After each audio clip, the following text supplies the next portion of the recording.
It is the summer of 1999. NATO bombs rain down on the Yugoslav capital of Belgrade in response to the country's actions in Kosovo. 10 years earlier, the man responsible for his country's imminent demise had set out to save the federal state of Yugoslavia from breaking apart as it was racked by ethnic and religious divisions. Then, as wars of independence broke out, Belgrade resorted to ever more desperate and violent measures, culminating in mass killings and ethnic cleansing. Ultimately, in the aftermath of the collapse of Yugoslavia, the same man who many see as the architect of this widespread slaughter is arrested and charged for war crimes. His name? Slobodan Milosevic, the Butcher of the Balkans.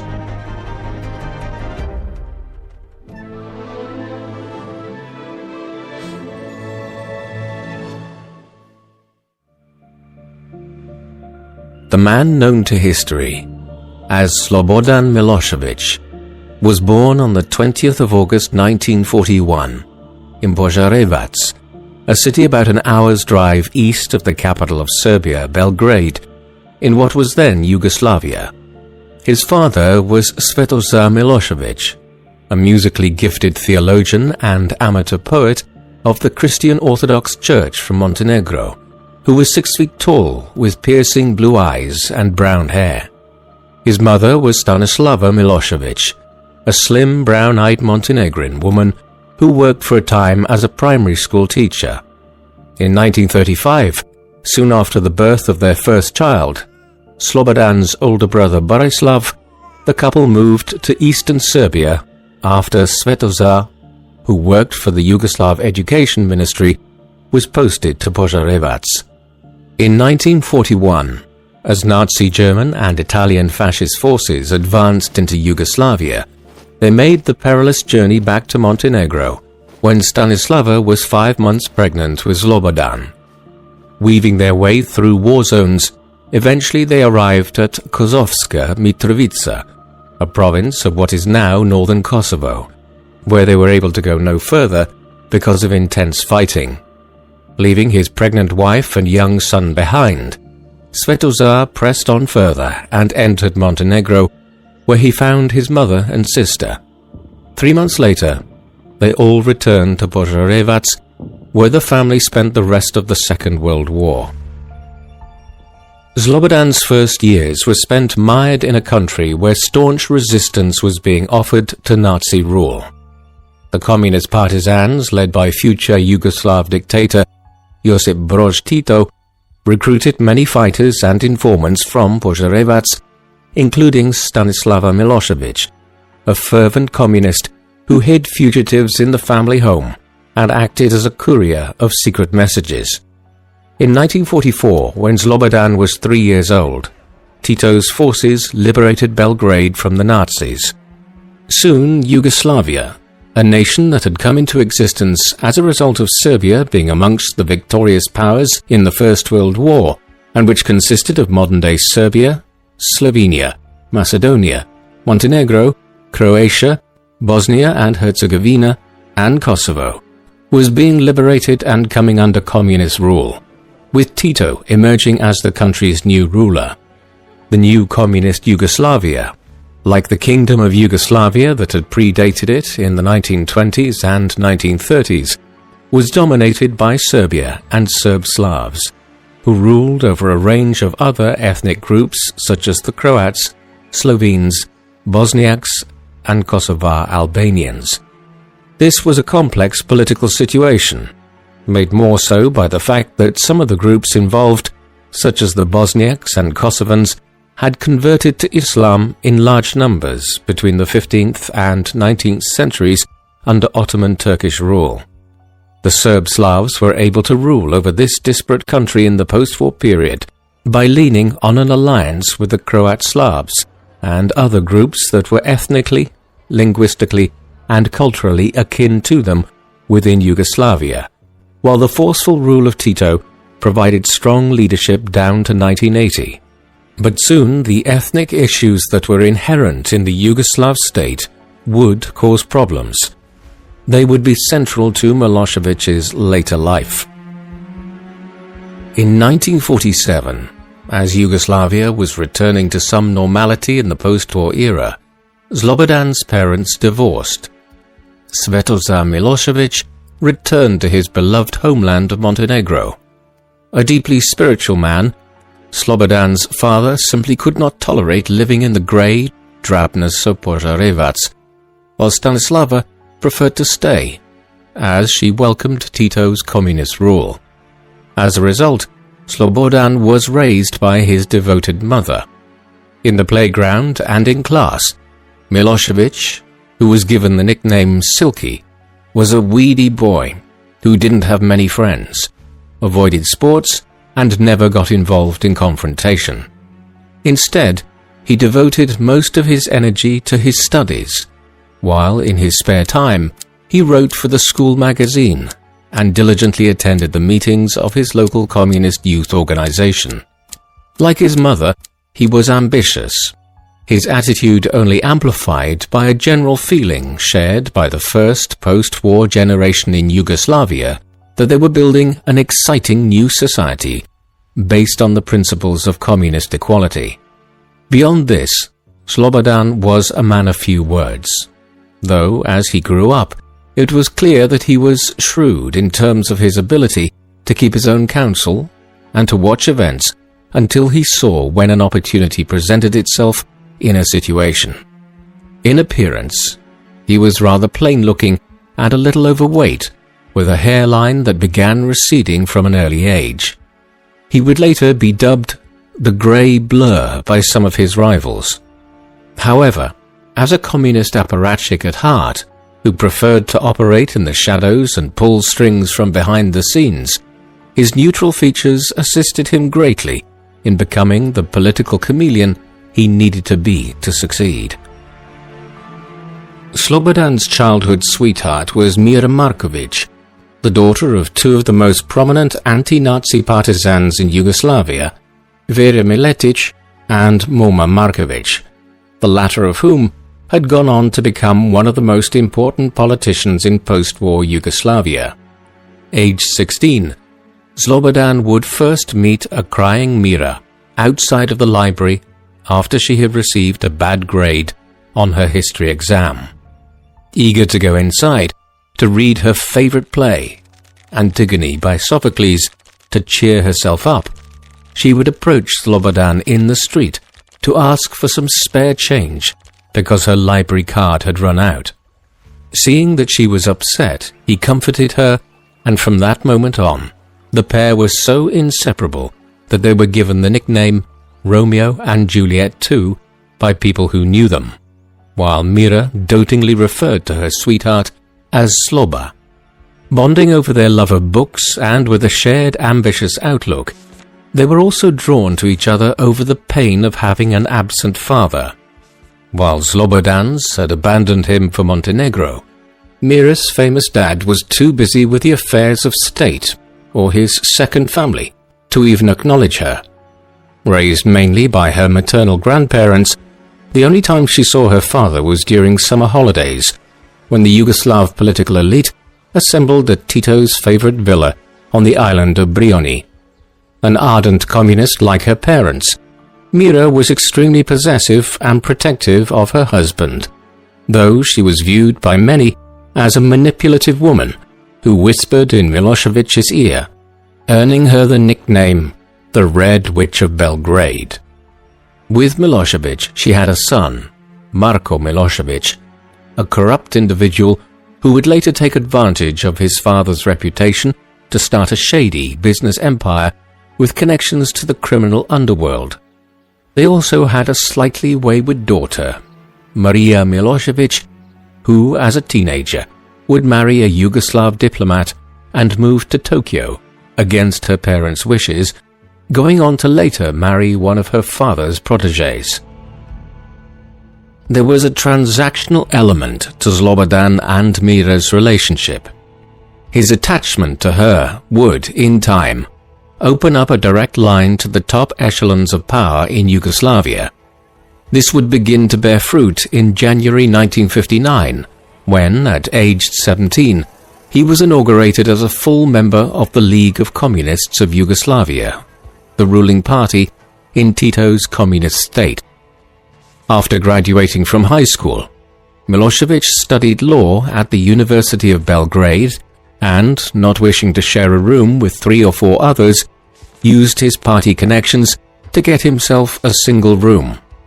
Because his brother Borislav, who was far more popular than his sibling, was best friends with the president of the student union, he received some preferential treatment in other ways as soon as he arrived in Belgrade. He was soon met by Ivan Stambolic, an older individual by several years who had connections within the Yugoslav political system and who would act as a mentor and significant patron to Slobodan in the years ahead. Even at a relatively junior age, the calculating Milosevic knew the value of having friends in high places. Stambolic would later ascend to some of the most senior offices within the government of the Socialist Republic of Serbia, one of the constituent parts of the Federal Union of Yugoslavia, an ascendancy which would allow him to promote Slobodan behind him.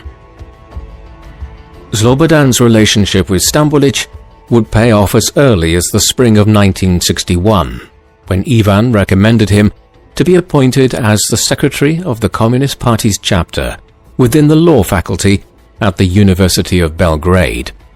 This was a prestigious position which could be used as a springboard towards a political career in Yugoslavia. He attended seminars on party organization, hierarchy, and administration, and was responsible for handling much of the party branch's paperwork. In this capacity, he knew he could exert some quiet influence within the university. But as he was climbing up the first rungs of the party ladder, Milosevic would be blindsided by a sudden personal tragedy.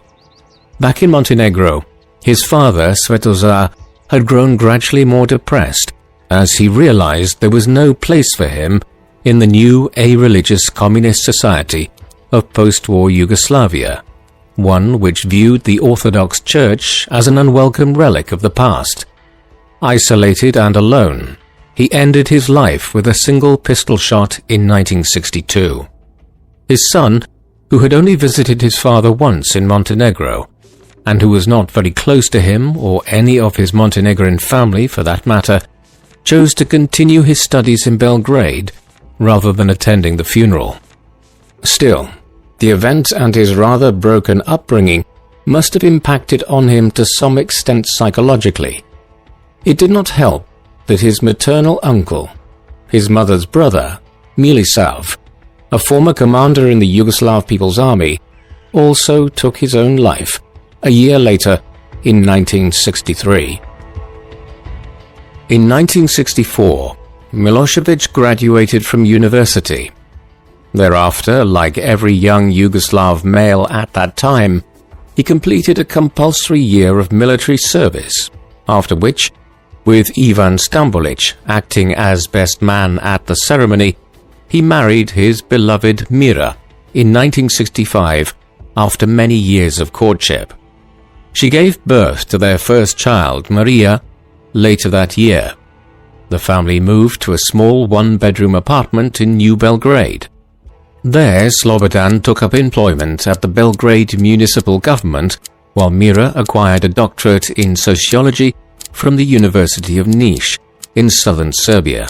However, all was not right back in Požarevac, where, like his father, Stanislava Milosevic, Slobodan's mother, was struggling with deepening depression after being passed over for a promotion at the school she worked at. Her sadness had only been amplified by the long absences of Slobodan, who, during his university years, had hardly visited her because he preferred to spend time with Mira, which had made his mother bitterly jealous. These feelings of neglect, reinforced by the failure of her marriage, her career, and the pain she had felt at Svetovar's passing, was what ultimately prompted her to take her own life in the family home aged 62 in the early 1970s.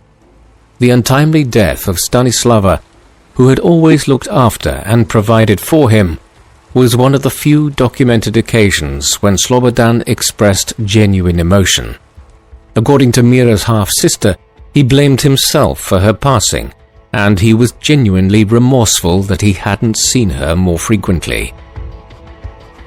Meanwhile, in Belgrade, by 1968, Slobodan had swapped municipal duties for profit margins, having become an employee of Technogas, a prestigious state-run gas company. He owed his original appointment within the company to Ivan Stambolic's recommendation, with Stambolic becoming the president of Technogas. Although Slobodan had little experience at that stage in his life of economics, having studied law at university, he was a fast learner and by 1973 had been made chairman of the company. Then, in 1978, again with the aid of Stambolic, he was made president of Beogradska Banka, or UBB, a conglomerate of 19 Yugoslav banks and one of the most important financial institutions in Yugoslavia. There he proved himself to be a skilled banker, his frequent trips abroad giving him a good grasp of English and other languages as he visited New York and Paris regularly. In 1980, Yugoslavian autocrat Josip Broz Tito passed away, leaving behind a country mired in economic debt and political uncertainty. Tito had tried his very best to keep the disparate parts of Yugoslavia working in harmony, with their many different ethnic and religious groups, but shorn of his strong leadership, Yugoslavia would find itself facing an uncertain future. In the aftermath of Tito's death, and with the dynamics of Yugoslav politics changing as the older generation of politicians who had risen to prominence during the Second World War handing over power, opportunities arose for ambitious individuals like Milosevic. Amongst those who gained swift promotion to a very senior position in the 1980s was Ivan Stambolic. In 1984, he was inaugurated as the president of the League of Communists of Serbia, and 2 years later, he would become the head of the Republic of Serbia within the Yugoslav Federation. Through him, Milosevic would manage to acquire promotion to the front line of Yugoslav politics himself in the 1980s. First, he was appointed as the head of the Stari Grad Communist Party Committee, Stari Grad being the biggest municipality in Belgrade. He spent the next several years quietly building up his support base within the capital of Yugoslavia, while he used his influence to subsequently succeed Stambolic as the head of the League of Communists of Serbia in 1986, after Stambolic was himself promoted to head up the Republic of Serbia.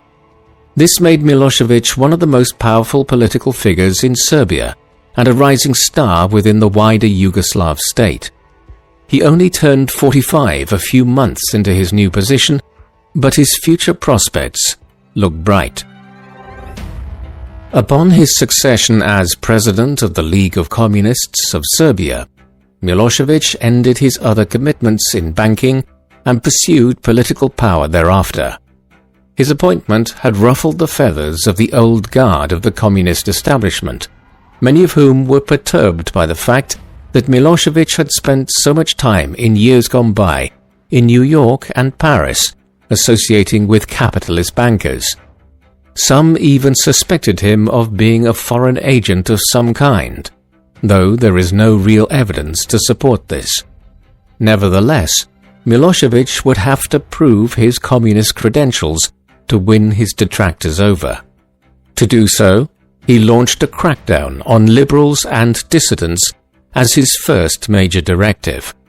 Appealing to party veterans was just one aspect of his wider strategy, which also involved appealing to both the hardliners, the communist old guard, and their adversaries, the younger reformers, who had grown up in the 1960s and 1970s and had a different vision for Yugoslavia. It was an expedient approach, because at the time, Yugoslavia was at a crossroads where it had to choose between continued authoritarianism or to become a multi-party democracy. Milosevic was able to appeal to both sides by essentially speaking with two voices to two opposing audiences. Thanks to his time in the USA, he used the language of reform to woo those who wanted closer ties with the West at a time when even the new leader of the Soviet Union, Mikhail Gorbachev, was talking about liberalizing Russian society and becoming more open to foreign influences. Like a chameleon, by giving off the impression that he was open to ideas from all sides, Milosevic was able to hide his true intentions, which had nothing to do with any sort of ideology, for his principal objective was simply the acquisition of personal power and wealth. Before examining how Milosevic ascended to ultimate power within Yugoslavia in the late 1980s and early 1990s, we need to briefly pause to consider the peculiar nature of the Yugoslav political system at this time. Yugoslavia was a federal state. Its constitution had changed many times after the Second World War, with a major iteration in 1974 being one of the longest constitutions ever promulgated. Such was the complicated nature of the country's politics.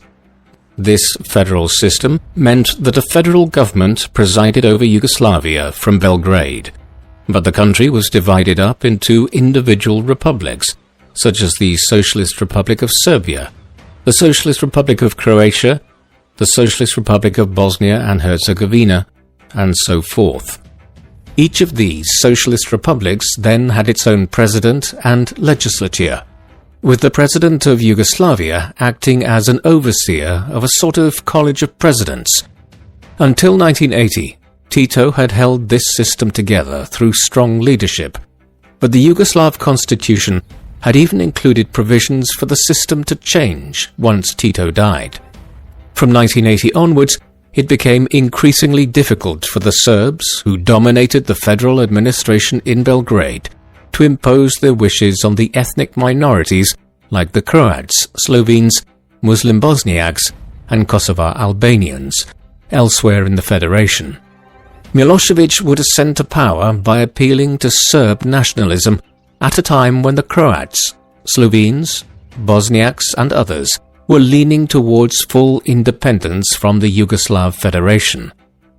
His vision was that if the federation collapsed, it should be replaced by a greater Serbia that would retain control over Kosovo, Montenegro, and large parts of Bosnia and Herzegovina, and Croatia, where there were sizable Serb populations.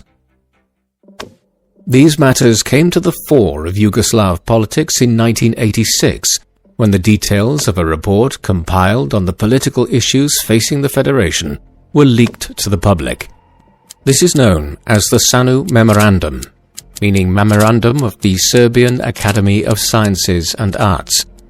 It is known as such because a committee of 16 people from the Serbian Academy of Sciences and Arts had been charged with drawing up the report. It argued that the Serbs constituted a majority of Yugoslavia and were, effectively, having their dominant position within the Federation reduced by the excessive devolution of power into the hands of regional assemblies that favoured groups like the Slovenes, Croats, and Bosnians. The memorandum had, in part, been drawn up owing to a crippling economic situation, as Yugoslavia had enormous debts, and the government needed to figure out how to reform the system in order to make the country perform better economically. The memo argued that some of this was caused by the constituent republics that made up Yugoslavia being almost entirely independent of Belgrade's federal oversight, and the growing power of regional assemblies in Kosovo and other locations.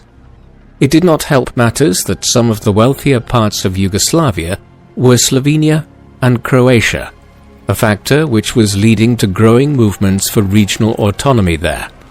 When it was leaked, the Sanu Memorandum aroused huge controversy and unrest in places like Croatia and Kosovo.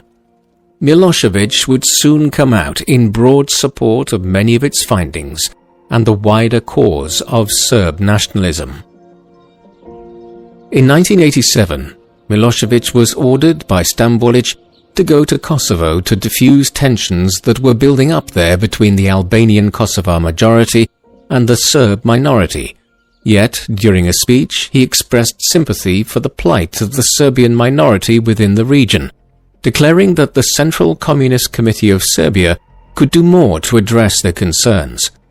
He promised to come back in 4 days' time to discuss these issues in more detail. When he did return shortly thereafter, there were clashes between ethnic Kosovo Serbs and Kosovar Albanians, as Milosevic conducted a meeting with the head of the Albanian Communist Party, Azem Vlasi, who stood for a peaceful resolution of the growing ethnic tensions.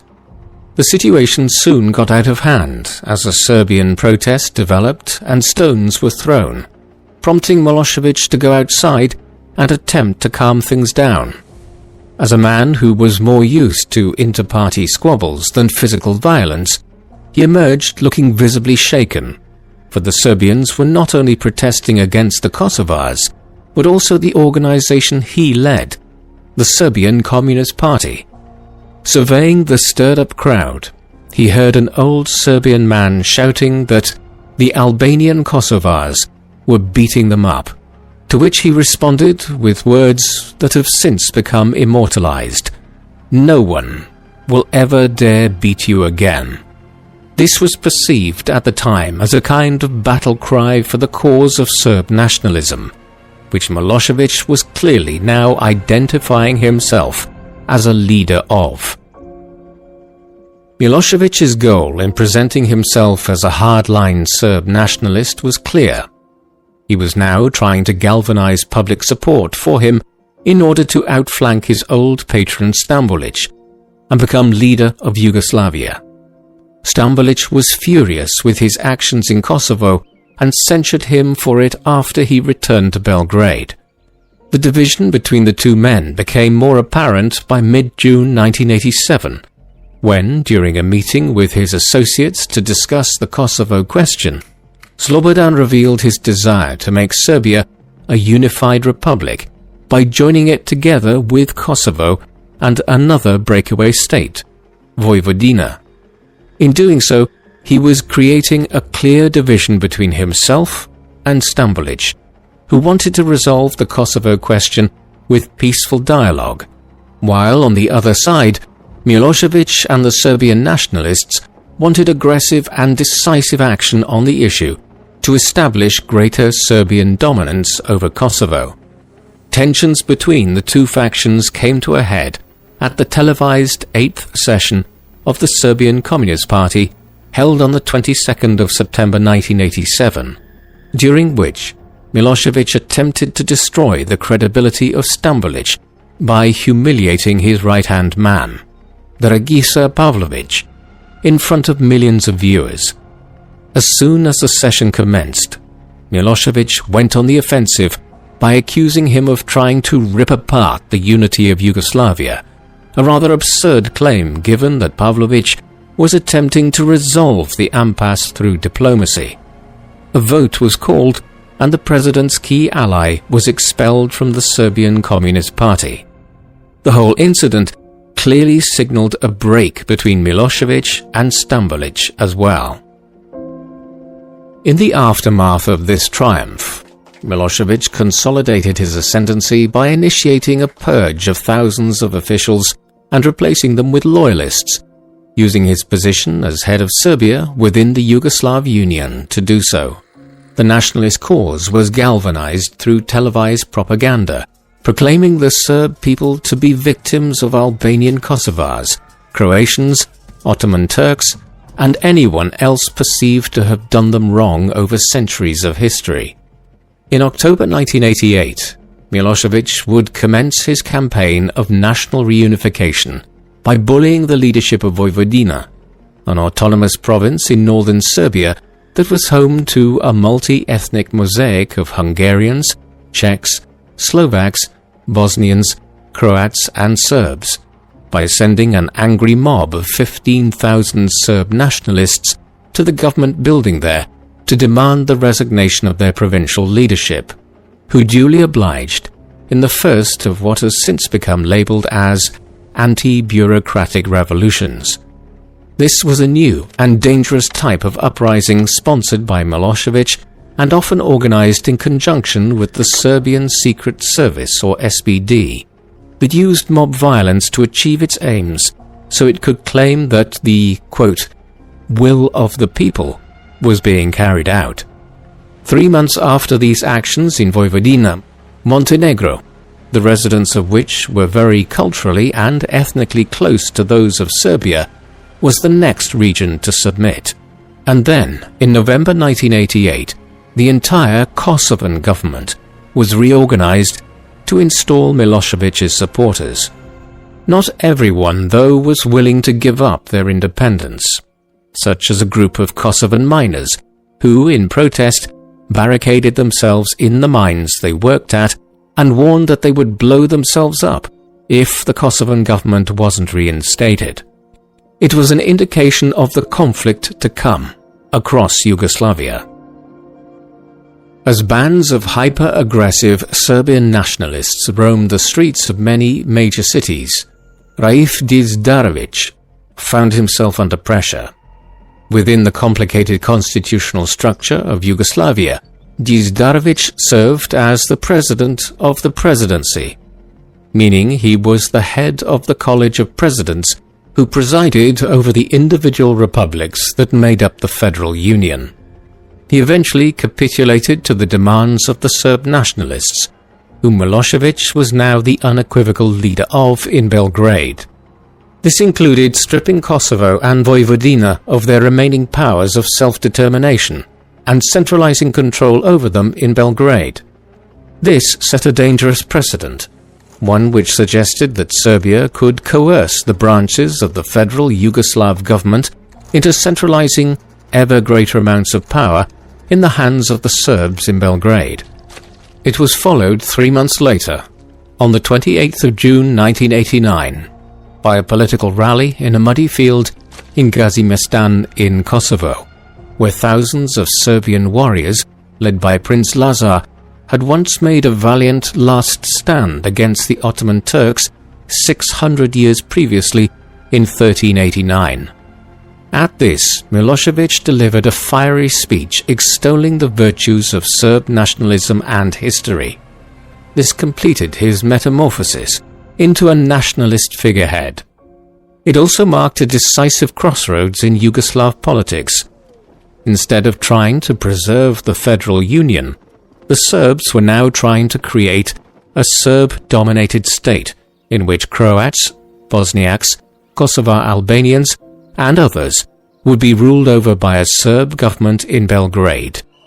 The question was, would they accept this situation or respond violently against it?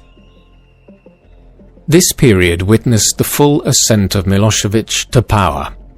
His actions at the 8th session of the Central Committee of the League of Communists of Serbia had confirmed his rise to power, and after it, Stambolic was driven out of Serbian politics, ironically turning to the banking sector that Milosevic had just risen from, though he would remain a critic of Milosevic for years to come. Milosevic had consolidated his control over the Serbian establishment in the period that followed, and from late 1987 was the accepted leader of the Socialist Republic of Serbia. He did not attain the presidency of the Presidents of Yugoslavia, but this became a moot point when, in 1990, it was determined that free and open elections would be held in the constituent republics, which would drop the term socialist from their titles as the Cold War came to an end across Europe. Moreover, although the position of the presidency of the Presidents of Yugoslavia continued down to 1992 before being dispensed with altogether, in reality, from 1990 onwards, the head of the Republic of Serbia was the head of the Federal Republic of Yugoslavia. As Milosevic and his allies in Belgrade set out to transform the Yugoslav state into a Greater Serbia, much like the Sanu Memorandum had suggested several years earlier, the President of Serbia became the de facto head of state. Thus, when Milosevic won the Serbian election in December 1990, with 2/3 of the vote, he was essentially confirmed as the leader of Yugoslavia after a meteoric political ascendancy in the 1980s. Milosevic's election signaled to the other constituent republics that a more aggressive stance was now being taken by the Serbs towards the other ethnic groups within Yugoslavia. Some portrayed him as a latter-day Slavic Benito Mussolini, the Italian dictator who had started out as a committed communist in the late 1900s and early 1910s, and who had then switched to become an ultra-nationalist during the First World War. Milosevic seemed to be doing something similar, moving from being a communist to a Serb nationalist, and it was now imperative for the governments of the other Yugoslav republics in Zagreb, Sarajevo, and elsewhere to respond in such a way as to preserve their own independence. This would mean destroying the Yugoslav Union, which had been in existence for over 70 years since the end of the First World War. But local leaders in Croatia, Bosnia and Herzegovina, and the other constituent parts of the Federation saw little other option. Macedonia managed to secede from the Federal Union in a broadly peaceful manner in the course of 1991, in large part because there was no major Serb minority here and little clamour in Belgrade to preserve this small part of southern Yugoslavia as part of a greater Serbia. However, once Croatia, Bosnia and Herzegovina and other republics began to try and split from Yugoslavia and form their own independent nations, the Serbs went to war to try and maintain control over all or parts of those countries. The Yugoslav wars would drag on throughout the 1990s. The Yugoslav wars began in Croatia. Fighting broke out here in March 1991. It soon resulted in a declaration of independence by Croatia on the 25th of June 1991. However, neither Milosevic's government in Belgrade nor the substantial Serb minority population in Croatia was willing to accept this. Ethnic Serbs made up a sizable proportion of the country's population, particularly so in the far east of the country, along the border with Serbia itself, and in the south in the regions lying along the border with Bosnia and Herzegovina. Prior to the war breaking out, these Croatian Serbs had already engaged in an insurgency known as the Log Revolution, which commenced in August 1990. Their goal was to secure their position within a greater Serbia. Consequently, in the second half of 1991, as the Croatian War of Independence began, and then intensified, militant Croatian Serbs organized themselves into the Republic of Serbian Krajina, Krajina being a take on the word frontier, so that the Serbs here were identifying as frontier Serbs. The forces of the Republic of Serbian Krajina and the new Croatian state waged war on one another throughout 1991. Meanwhile, on the 27th of June 1991, war broke out between the Yugoslav government and an independent Slovenia, after the Slovenes also seceded from the Federal Union. Milosevic was opposed to using Yugoslav troops to try and force Slovenia, a constituent republic that did not have a significant Serb minority, to remain part of the Union, and after just 10 days, peace terms were concluded which saw Slovenia successfully establish its independence. With Yugoslavia now disentangled from Slovenia after the brief 10-day war, it was able to concentrate more closely on the war in Croatia and commit more resources to that struggle. However, things did not go well here either for Milosevic. By January 1992, he was forced to agree to a ceasefire as the newly independent Croatian state was recognized by a great many other countries internationally. The Croatian War of Independence would drag on until 1995, though as a low-level conflict with temporary ceasefires. That it lasted so long was because the Croats and the Serbs had become involved in a separate conflict again. In April 1992, the Bosnian War broke out. The situation in Bosnia and Herzegovina was more complicated than in any other part of Yugoslavia. Here the Bosniak population, many of whom were Muslims who had converted during Ottoman times, were the majority group, making up nearly half of the population. Bosnian Serbs constituted a very significant minority, some 30% or so, while Croats made up around 17%. Furthermore, these groups lived interspersed amongst each other throughout the country, meaning that the country could not be easily divided up along ethnic lines, and a distinct Serbian part hewed off to form part of a greater Serbia. Instead, Milosevic's government in Belgrade was determined to retain control over all of Bosnia and Herzegovina. The Bosnian War which followed for the next 3.5 years would be the most violent front in the Yugoslav wars. Approximately 100,000 people would lose their lives here, out of a population of not much more than 4 million, while the long-running siege of Sarajevo became one of the bitterest military clashes of the late 20th century. There were soon concentration camps being set up in Bosnia, ones lined with barbed wire and in which Muslim Bosniaks were poorly treated and fed little. Bosnian Muslims, Bosnian Croats, and anyone who wasn't Serbian were tortured and indiscriminately killed here. Thousands lost their lives. Milosevic, it must be said, was not directly responsible for this. As the war developed in Bosnia, a cadre of Bosnian Serb hardliners emerged who acted largely independent of Belgrade's oversight. These rogue elements included the Serb volunteer guard led by Zeljko Raznatovic, a Serbian mobster and warlord who had developed his own military unit, along with generals like Ratko Mladic and the political leader of the Bosnian Serbs Radovan Karadzic. Meanwhile, Milosevic's support base was eroding fast due to an uptick in crime and poverty caused by the effectiveness of international sanctions levied against Serbia, while a refugee crisis was threatening societal stability. The commanders of the Serbian minorities in Croatia and Bosnia were increasingly refusing to follow Milosevic's orders. All of this points towards Milosevic only having limited responsibility for what was now happening in Bosnia and elsewhere.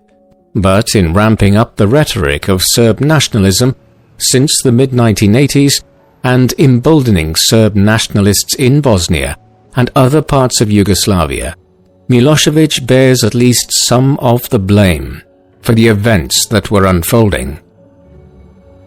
While the war was intensifying in Bosnia, the Serbian position in Croatia had weakened. There, the United States, which had firmly emerged as the hegemonic power worldwide in the 1990s, as Russia collapsed economically after the end of the Cold War, preferred to directly negotiate with Franjo Tudjman, the Croatian president. In March 1994, having promised to give up his wider designs in Bosnia by forming a joint Bosnian-Croat federation, Tudjman was given the green light by the Americans, now acting as the main regional mediators, to banish the Krajina Serbs from the 1/3 of Croatia they were then currently occupying. By agreeing to these demands, Croatia was rewarded with potentially war-winning American military assistance, which was put to good use in May 1995 when the remaining Serbian occupiers were driven out of Croatia in less than 2 days, thanks to superior Western military tactics. This ultimately led to Croatian victory in the Croatian War of Independence, and an end to the efforts of the Croatian Serbs to establish their own breakaway republic of Serbian Krajina. In some ways, Milosevic was happy to see the fall of the Serb Krajina cause, as it reduced the influence of Radovan Karadzic and the other Serbian Bosnian leaders who were fighting the Croats as well as the Bosniaks. The Bosnian War came to a climax in 1995 with a series of disturbing events. In March 1993, the United Nations had declared the town of Srebrenica to be a safe zone in the war, leading to the deployment of a small Dutch peacekeeping force of around 110 soldiers there. Still, Srebrenica was safe in name only, because there had been no official mandate passed that legally permitted the UN to take decisive action if the peace was violated here. This meant that when Ratko Mladic and the Bosnian Serbs entered the town and began separating males from females in July 1995, the Dutch troops and the world's media could only helplessly look on and watch as more than 8,000 Muslim Bosniaks, both men and boys, were systematically killed over the space of 3 weeks. This was unequivocally a genocidal act. As news of the Srebrenica massacre spread, NATO decided to intervene. Waves of fighter jets were deployed to bomb key Bosnian Serb military sites. The NATO airstrikes shocked Milosevic, who began increasingly to turn to alcohol to deal with the pressures mounting on him. At one meeting with an EU envoy to Yugoslavia, he was purportedly so drunk and incoherent that his foreign minister had to take over the discussion while his boss slumped on a chair. By September 1995, Croatian and Bosnian forces were sweeping through northern Bosnia and closing in on Banja Luka. The Bosnian Serb cause was only saved at this juncture when the Americans intervened to prevent the fall of Banja Luka, fearing that if it fell, it would trigger a fresh refugee crisis in the region. With Croat forces only 20 kilometers from Banja Luka, the potentially war-widening assault was stopped in its tracks by the US government, who now set about resolving the long-running Bosnian conflict once and for all. In attendance at the peace discussions, which were held at Wright-Patterson Air Force Base in Dayton, Ohio, and which were mediated by a no-nonsense American diplomat by the name of Richard Holbrooke, were Milosevic, who was negotiating on behalf of the Bosnian Serbs, Croatian leader Franjo Tudjman, and Bosnian President Alija Izetbegovic. On the 21st of November 1995, the Dayton Accords were agreed, leaving Bosnia as an independent state made up of 2 federations. Claiming 51% of Bosnia's territory was the Federation of Bosnia and Herzegovina, while the remainder was handed over to the Republic of Srpska, one which would administer the Serb-majority parts of the country of Bosnia and Herzegovina, and which was to become entirely independent of Yugoslavia. Although both regions answered to a multinational central authority in Sarajevo, they were also permitted to keep their own armies, police forces, political structures, and judiciaries in an arrangement that's still in place today. It effectively ensured that Bosnia and Herzegovina became 2 countries within one. On his return to Belgrade, Milosevic was swamped with reporters and cameramen and given something of a hero's welcome. In the eyes of many Serb nationalists, the Dayton Accords were a victory. The Bosnian lands had been lost by Yugoslavia, but they had resulted in the Serbs of Bosnia largely being granted self-government within Bosnia and Herzegovina, something which allowed Milosevic to save face and claim a semi-victory in the war after years of bitter fighting. With the conflict in Bosnia over, Milosevic could no longer use it as an excuse for Yugoslavia's disastrous economy, which was badly damaged by years of international sanctions against Serbia. It had also been devastated by the endemic corruption of the Milosevic government. Milosevic used his preeminent position within Yugoslavia to pilfer state assets in the 1990s. Like many countries of the era which were transitioning away from communism, there was a vast amount of state assets being sold off or privatized during these years in one form or another. This process was slower in Yugoslavia than it was in Russia in the 1990s, meaning the government still had control over enormous resources. The profits of many companies and financial institutions were systematically plundered by Milosevic, his extended family, and those close to him in power. Much of the ill-gotten wealth was then moved abroad into international bank accounts. Corruption is a notoriously difficult thing to trace accurately, as people necessarily try to cover their tracks while engaging in it, but most studies estimate that around $4 billion worth of assets were corruptly stolen during the 1990s, particularly so in the middle of the decade. It is possible that Milosevic was directly responsible for about $1 billion worth. Shell companies and all sorts of instruments were employed to achieve this. It would ultimately contribute to Milosevic's downfall years later, though the legacy of official Yugoslav corruption has been considerable, and Serbia remains one of the most corrupt countries in Europe to this day. In 1996, in an effort to remedy the fiscal crisis wrought by enormous corruption and years of war, Milosevic negotiated a deal with the British bank NatWest Markets, one which generated billions for the Yugoslav government by agreeing to the privatization of national assets. This saw the part privatization of Serbia Telecom and furnished Milosevic with the cash he needed to stay afloat for the rest of his time in office.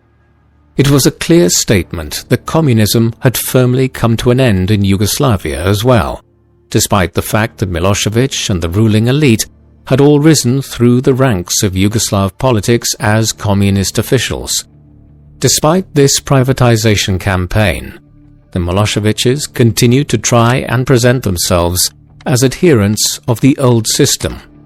Slobodan did this by associating himself with the League of Communists, Movement for Yugoslavia, a group which joined with the Yugoslav left, which his wife had founded in 1994.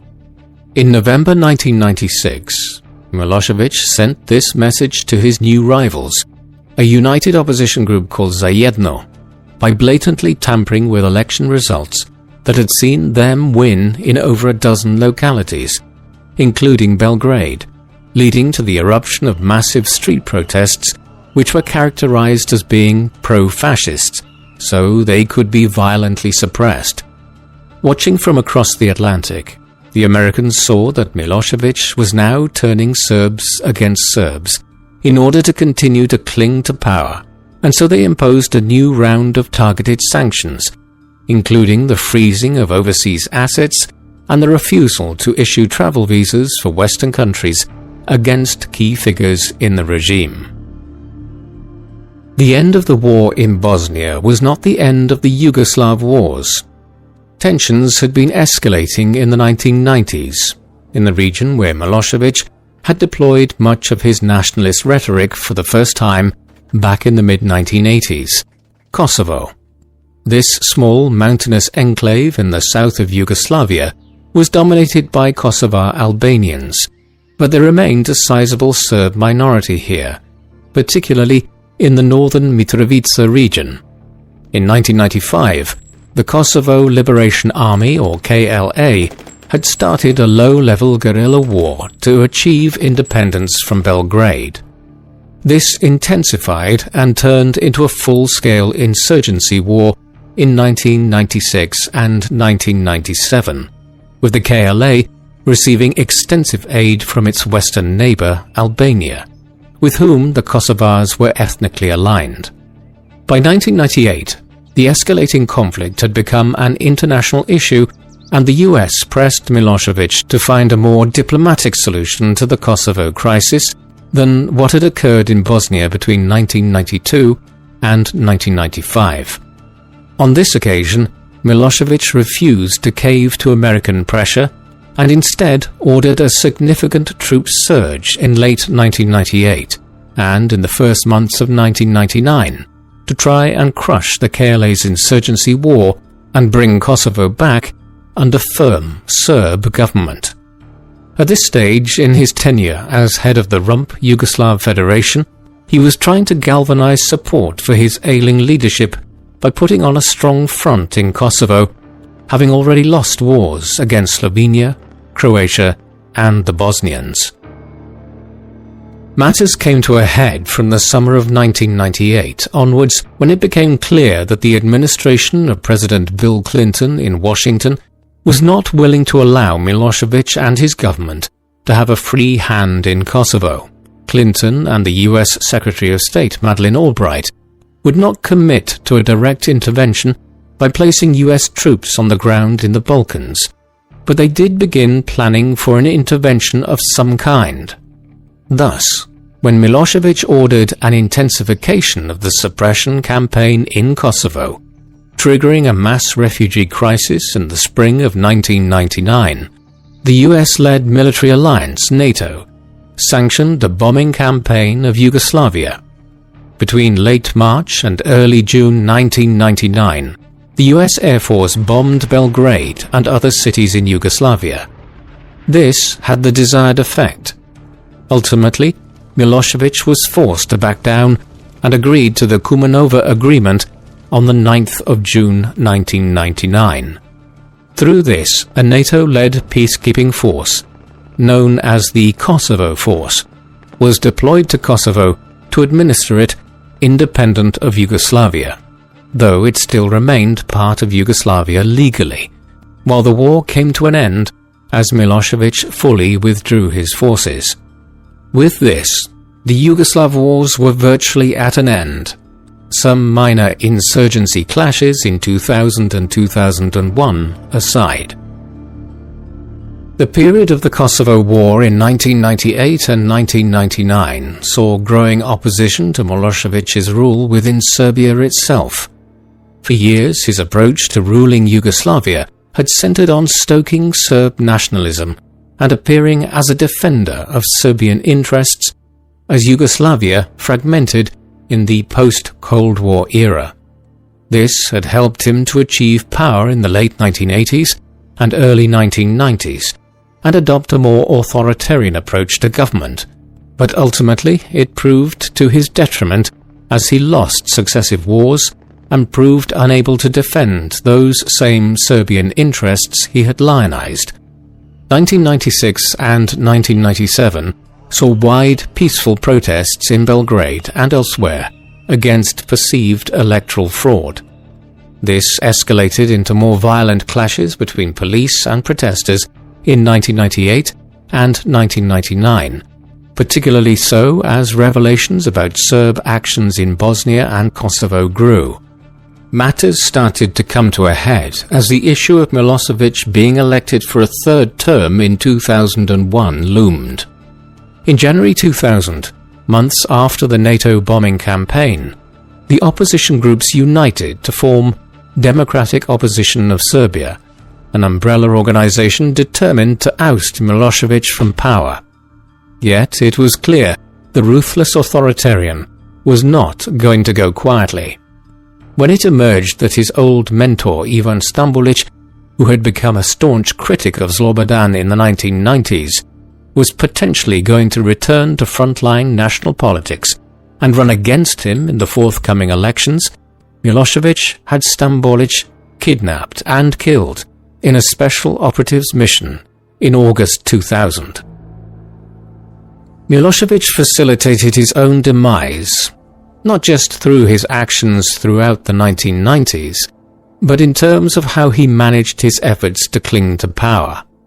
On the 6th of July 2000, just weeks before Stambolic disappeared, Milosevic had the constitutional rules changed so that he could stand for another term as President of Yugoslavia. He then called snap elections for the 24th of September 2000, a peculiar move given that Milosevic still had nearly another year to run on his current term of office. Although Stambolic's remains would only be found in 2003, his disappearance caused controversy in the run-up to the vote. This, combined with Milosevic's spiraling unpopularity in the late 1990s, ensured that the Democratic Opposition of Serbia candidate, Vojislav Koštunica, won the election. However, a dispute arose over whether he had acquired slightly above or below 50% of the vote. Milosevic polled around 37%, but called for a runoff vote since Koštunica had not exceeded the necessary 50% of the vote. Mass protests followed, as it was argued that Milosevic was manipulating the situation to make it seem that Kostunica had not exceeded 50% when he had, and was attempting to cling to power.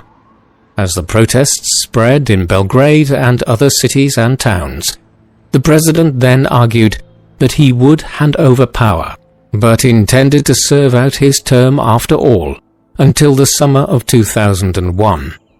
This led to further protests, and finally Milosevic resigned on the 7th of October. Revised official election results that were released days later indicated that Kostunica had slightly exceeded 50% of the vote. After what became known as the Bulldozer Revolution, criminal investigations were soon launched into Milosevic's actions while in office.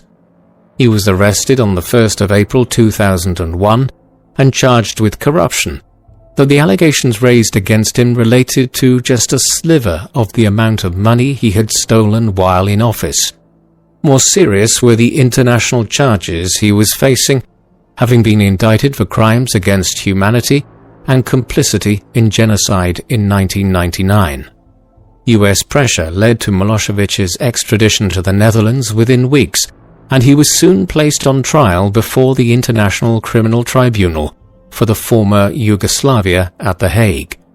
The trial here would take years, with the prosecution taking over 2 years to present its findings relating to his role in the Bosnian and Kosovo wars in particular. As it proceeded, Milosevic's health was declining, and on the 11th of March 2006, he died from a heart attack while in his prison cell at The Hague. He was 64 years of age at the time.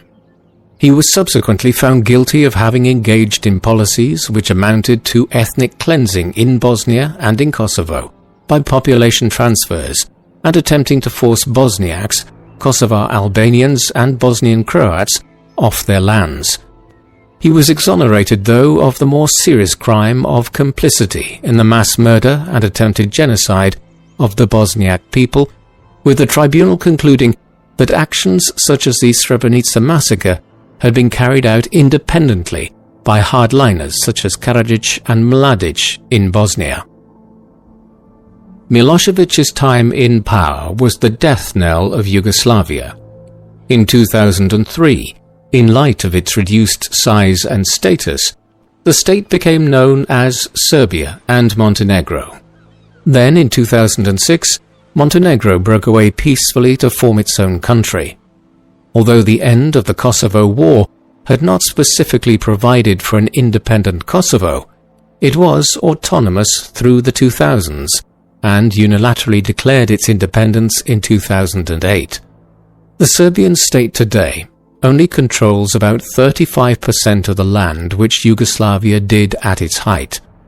Moreover, the country has struggled deeply with its past. Handing over its war criminals became a prerequisite for EU accession talks to commence, and in 2008 and 2011 respectively, Radovan Karadzic and Ratko Mladic were arrested. They have both since been found guilty of genocide and other war crimes and sentenced to life in prison. Serbia was consequently accepted for EU accession talks in 2012, but those talks are moving slowly, and a proposed accession date of 2028 seems unlikely to be met. The reasons are connected with the ultra-nationalism of the Milosevic era.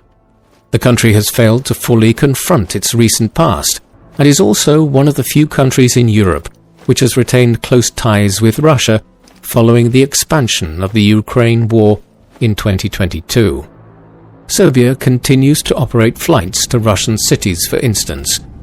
Meanwhile, in Kosovo, the ethnically Albanian government has engaged in persecution of the Serb minority in the north of the country, and tensions have flared there in recent times, while Bosnia and Herzegovina is run according to a peculiar governance system whereby there are effectively two countries within it, the Bosniak-dominated Federation of Bosnia and Herzegovina and the Serb-dominated Republic of Srpska. Although it rarely makes international headlines anymore, the political climate there remains tense and could boil over in years to come. Slobodan Milosevic was something of a chameleon-like figure in Yugoslav and Serbian politics in the 1980s and 1990s. After forming connections to the political elite in Belgrade as a student, and then as a banker in the 1960s and 1970s, he established himself as a notable politician in the capital under the patronage of Ivan Stambolic in the first half of the 1980s. A meteoric political rise followed. In it were sown the seeds of future problems, as Milosevic gained popularity from the mid-1980s onwards by appealing to Serb nationalism as the multi-ethnic Yugoslav Federation experienced growing problems of unity in the post-Tito era. As the Cold War came to an end and the Yugoslav wars loomed, Milosevic was in an ideal position to capitalize on his stance to become ruler of Yugoslavia. A decade of misrule followed. At home in Serbia, Milosevic was highly corrupt and authoritarian.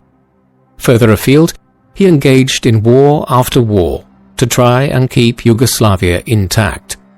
In some cases, like Slovenia, independence was established with minimal bloodshed, but the Bosnian War became one of the bloodiest wars Europe had seen since the Second World War, and also led to genocidal acts such as the Srebrenica massacre in July 1995, followed by a massive refugee crisis in Kosovo. Milosevic might have been able to later claim that the violence in Bosnia was driven by hardliners like Ratko Mladic and Radovan Karadzic, and it is broadly true that he did not order them to engage in specific atrocities, but in promoting a radical Serb nationalism in Yugoslav politics from the mid-1980s onwards, Milosevic bears much of the blame for the ethnic tensions which led to such violence in the 1990s. What do you think of Slobodan Milosevic? Do you think he was primarily responsible for the bloody collapse of Yugoslavia and the genocidal Serb nationalism which emerged during it? Alternatively, is it possible that he simply lost control of the Serbian leaders in Bosnia like Radovan Karadzic and Ratko Mladic, who then engaged in ethnic cleansing? Please let us know in the comments section, and in the meantime, thank you very much for watching.